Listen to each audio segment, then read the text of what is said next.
안녕하세요. DRI원 강정원입니다. 중년 이상의 나이가 드신 분들에게 눈처짐과 눈가주름은 피해갈 수 없는 현상들입니다. 이런 증상들을 개선하기 위해서 눈처짐 개선 수술을 하게 되는데 어떤 경우에는 얼마 지나지 않아서 눈이 다시 처지는 경우가 있습니다. 그래서 오늘은 수술 후에도 눈이 처지지 않는 눈처짐 개선 수술 방법에 대해서 말씀드리겠습니다. 눈처짐 증상은 매우 다양한데요. 오늘은 눈 가쪽에 있는 주름 때문에 병원을 방문하신 분에 대한 이야기를 하겠습니다. 여기 사진을 보시면 눈꺼풀 처짐은 그렇게 심하지 않고 눈 가쪽으로 길게 주름이 있는 것이 눈에 띄고 있습니다. 눈처짐이 그렇게 심하지 않아도 눈 가쪽으로 이렇게 주름이 나 있으면 별로 불편함은 느낄 수 없지만 여간 신경 쓰이는 것이 아닙니다. 이렇게 주름이 있으면 실제보다 더 나이가 들어 보이죠. 그래서 이분도 눈가주름을 치료하고 싶어 하셨습니다.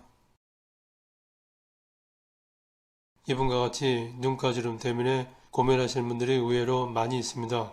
이런 경우에는 두 가지 방법으로 개선을 하고 있습니다. 하나는 실을 이용해서 이렇게 잡아다니는 방법이 하나 있습니다. 그리고 또 한 가지 방법은 수술입니다.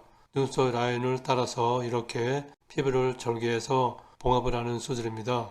이렇게 하면 눈가 쪽에 있는 주름이 개선이 되는 것입니다.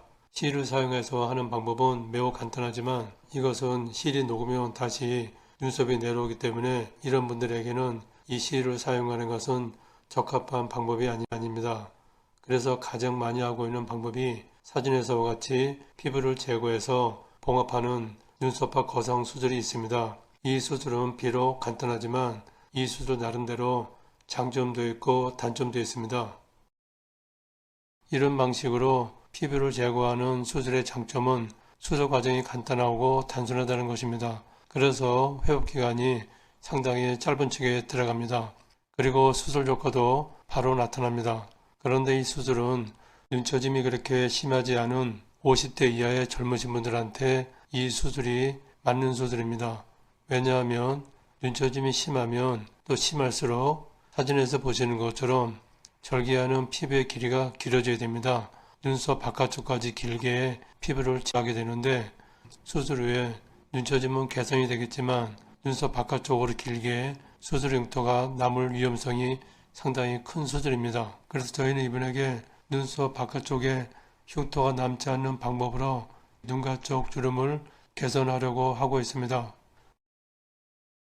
이분은 우선적으로 눈썹 바깥쪽에 흉터가 남지 않아야 되기 때문에 눈썹 내에서만 피부를 절개를 할 것입니다. 사진에서 보시는 것처럼 절개할 피부를 도안을 하였습니다. 이분은 눈처짐이 그렇게 원래부터 심하지 않았기 때문에 피부는 아주 조금만 제거를 하려고 사진에서와 같이 가늘게 도안을 하였습니다. 대신에 눈썹 밑에서부터 깊이 이마 위까지 눈썹 조직을 이마 골막에서 충분히 박리를 합니다. 그 다음에 눈썹 조직을 이마 위쪽으로 올려서 골막에 단단히 눈썹을 고정을 합니다. 눈썹 조직을 이마에 단단히 고정을 하였기 때문에 눈썹이 다시 처질 가능성은 아주 극히 작다고 볼 수 있습니다. 그래서 이런 식으로 수술을 하면 눈이 다시 처지는 가능성이 별로 없습니다.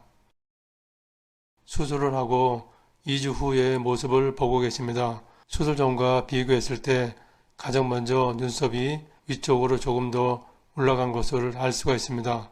그리고 수술 전에는 양쪽 모두 정도는 차이는 있지만 눈밑이 꺼져 있고 눈꺼풀 피부도 많이 얇아져 있고 눈꺼풀이 밑으로 늘어져 있는 모습을 하고 있었습니다. 또한 잔주름도 많고 쌍꺼풀 라인도 많이 처져 있었습니다. 눈가 쪽에도 주름이 길게 나 있었고 이분은 눈코에 올 수 있는 노화 현상이 정도는 심하지 않았지만 모든 노화 현상이 다 있었습니다. 눈꺼풀이 처지고 눈꺼풀이 얇아져 있고 눈꺼풀에는 잔주름이 있고 또 눈밑은 꺼져 있고 눈가에는 긴 가로주름이 있었습니다. 피부는 아주 조금만 절개를 했지만 눈썹을 위쪽으로 거상을 해서 수술 전과 비교해 봤을 때 보다 젊은 모습으로 변해 있었습니다. 눈이 처지시는 분들의 대부분은 수직으로 눈썹이 내려와서 생기는 현상입니다. 그래서 다시 눈썹을 위쪽으로 올려주는 것만으로도 대부분의 눈 주위에서 나타나는 노화 현상을 개선할 수가 있습니다. 이 모습도 수술 후 2주 후의 모습입니다. 수술 전과 비교했을 때 눈썹 높이가 수술 전보다 더 높아진 것을 확인할 수가 있습니다. 눈썹을 위쪽으로 올려서 고정을 했기 때문에 눈썹이 위로 올라간 것입니다.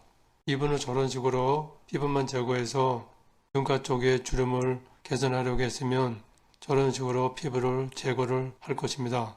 그러면 바깥쪽 눈썹은 더 밑으로 내려올 것이고 눈썹 바깥쪽으로 길게 수술 흉터가 남을 것입니다. 이분은 눈썹을 위쪽으로 수직으로 올려줘서 눈처짐을 개선했기 때문에 수술 전에 있던 모든 노화 현상이 대부분 사라졌습니다. 우선 눈썹 밑에 있던 모든 꺼짐이 개선이 되었습니다. 그리고 탄력이 없이 늘어졌던 피부도 개선이 되었고 눈꺼풀 위에 많은 잔주름들도 개선이 되었습니다. 그리고 또한 쌍꺼풀 라인도 더 건강하고 젊은 모습으로 변화했습니다. 전에는 눈가에 나타날 수 있는 모든 노화 현상이 있었지만 거성하고 나서는 모든 노화 현상이 다 사라졌습니다. 그리고 눈썹 밑에 아주 희미하게 수술 자국이 남아있지만 이 자국도 한 3, 4개월 지나면 대부분 치료가 돼서 보이지 않을 것입니다. 대부분 눈이 처졌을 때 많은 분들이 피부만 제거해서 처진 것만 없으면 만족을 하시는데 그것보다는 처진 눈썹을 다시 높여주면 눈 주위에 있던 모든 노화 현상이 자연스럽게 개선이 됩니다. 그래서 보다 젊은 모습으로 변할 수가 있습니다. 영상을 끝까지 시청해 주셔서 감사합니다.